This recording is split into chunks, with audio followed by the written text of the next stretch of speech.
வணக்கம் நண்பர்களே. தென்னிந்திய திரைப்பட நடிகை, இயக்குனர் மற்றும் அரசியல்வாதி. தன்னோட 16வது வயதிலிருந்து இவங்க திரைப்படங்களில் நடிச்சிட்ருக்காங்க. 1953 புட்டுலு அப்படிங்கிற திரைப்படத்தில் நடிக்க தொடங்கியவர் தன்னோட 16வது வயதில். நடிகை ஜமுனா. ஜனாபாய் அப்படிங்கிறது இவருடைய இயற்பெயர். கர்நாடகாவில் இருக்க ஹம்பி அப்படிங்கிற இடத்துல நிபானி சீனிவாசன் ராவ், கௌசல்யா தேவி அவங்களுக்கு மகளாக பிறந்தவர். நடிகை சாவித்திரி இவங்க வீட்டில் தங்கியிருந்தாங்க. திரைப்படத்துக்கு அறிமுகப்படுத்தியவர் சாவித்திரி அவர்கள். ஜமுனா பள்ளியில் பார்த்திங்கன்னா மேடை நாடகங்களில் நடிச்சிட்டு இருந்தவர். இவங்களுடைய தாய் ஹார்மோனியம் இசைக்கலைஞர். தன்னோட மகளான ஜமுனாவுக்கும் ஹார்மோனியம் கற்றுக் கொடுத்தாங்க.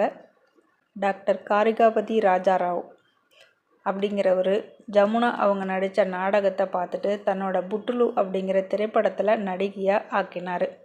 தமிழ், தெலுங்கு மற்றும் இந்தி திரைப்படங்களில் நடித்தவங்க ஜமுனா. அரசியல்லையும் இருந்தாங்க.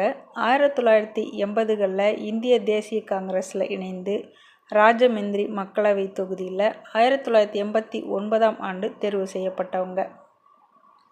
1990ஆம் ஆண்டு பாரதிய ஜனதா கட்சியில் இணைந்தாங்க. அந்த கட்சியில் பிரச்சாரத்திலையும் ஈடுபட்டாங்க. 1968ஆம் ஆண்டு சிறந்த துணை நடிகைக்கான ஃபிலிம்ஃபேர் விருது இவங்களுக்கு கிடைச்சது. 2008ஆம் ஆண்டு NTR தேசிய விருதும் கிடைச்சது. மிஸ்ஸியம்மா, தெனாலிராமன், தங்கமலை ரகசியம், பொம்மை கல்யாணம், நல்ல தீர்ப்பு, மருதநாட்டு வீரன், நிச்சய தாம்பூலம். இவருடைய நடிப்பு பட்டியல் ரொம்பவே நீளம். இதில் நிச்சய தாம்பூலம் அப்படிங்கிற திரைப்படத்தில் சிவாஜி அவங்களுக்கு இணையாக நடிச்சிருப்பாங்க.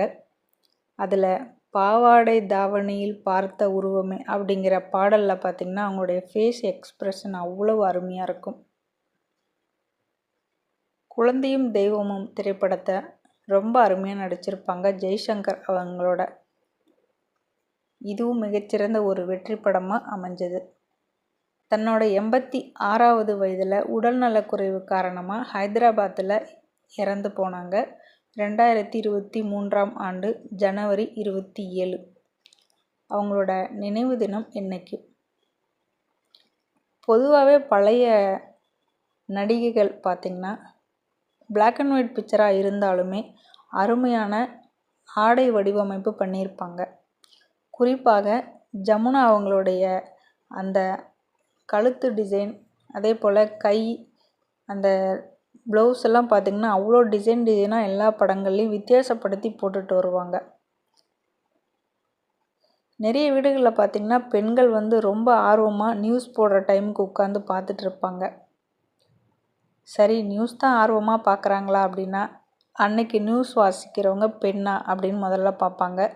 பெண்ணாக இருந்தால் அவங்க என்ன மாதிரி உடை கட்டியிருக்காங்க, அவங்க என்ன மாதிரி டிசைன் ப்ளவுஸ் போட்டிருக்காங்க அப்படின்னு பார்த்துட்டு அவங்க வேலையை பார்க்க போயிடுவாங்க. ஆடை அலங்காரம், சிகை அலங்காரம், முக அலங்காரம் இது எல்லாமே பெண்களுக்கே உரிய ஒரு விஷயம். ஜமுனா ராணி அவங்களுடைய படங்கள் வெளியான காலகட்டங்களில் அவங்களுக்குன்னு ஒரு பெரிய பட்டாளமே இருந்தது, ரசிகர் பட்டாளம். ஏன்னா அவங்க போடுற அந்த டிசைன் ப்ளவுஸை பார்க்குறதுக்கு, அவங்களுடைய ஹேர் ஸ்டைலை பார்க்குறதுக்கு, அவங்க கட்டுற சேரீயை பார்க்குறதுக்கு, அதோட டிசைன் இதெல்லாம் பார்க்குறதுக்கு. பிளாக் அண்ட் ஒயிட்டில் பெருசாக கலர் தெரியாது. ஆனாலுமே அவ்வளவு அருமையாக நேர்த்தியாக உடை அணிஞ்சிட்டு வருவாங்க ஜமுனா அவங்க. அப்போலாம் லாங் ஷாட் வைக்கிற பழக்கம் ரொம்ப கம்மி. க்ளோஸ்அப் ஷாட்ஸ் தான் ஜாஸ்தி இருக்கும். முக பாவங்கள் தான் அப்போ ஒவ்வொரு திரைப்படங்களையும் வெற்றியடைய செஞ்சது. தங்கமலை ரகசியம் திரைப்படத்தில் ஒரு பாடல் இருக்கும்.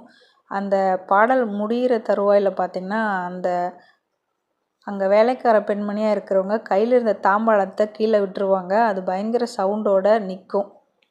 அதில் சிவாஜி அவர்கள் ஒரு காட்டுவாசி மாதிரி காட்சி கொடுக்கறதுனால அந்த பாடலோட முடிவில் அந்த சீன் எடுக்கப்பட்டிருக்கும். ஒளியும் ஒளியும்ல தொலைக்காட்சியில் ஒளிபரப்புகிற அந்த பாடல்களோட எண்டில் பார்த்திங்கன்னா அந்த சீன் போகும். என்னாச்சோ தெரியலையா, அதுக்கு அடுத்த சீன் அப்படின்னு சொல்லி எல்லாருமே ஒரு பதட்டம் ஆகிற அளவுக்கு இருக்கும் அந்த சீன். திரைப்படத்தை பார்க்குறவங்களுக்கு அந்த கதை புரியும்.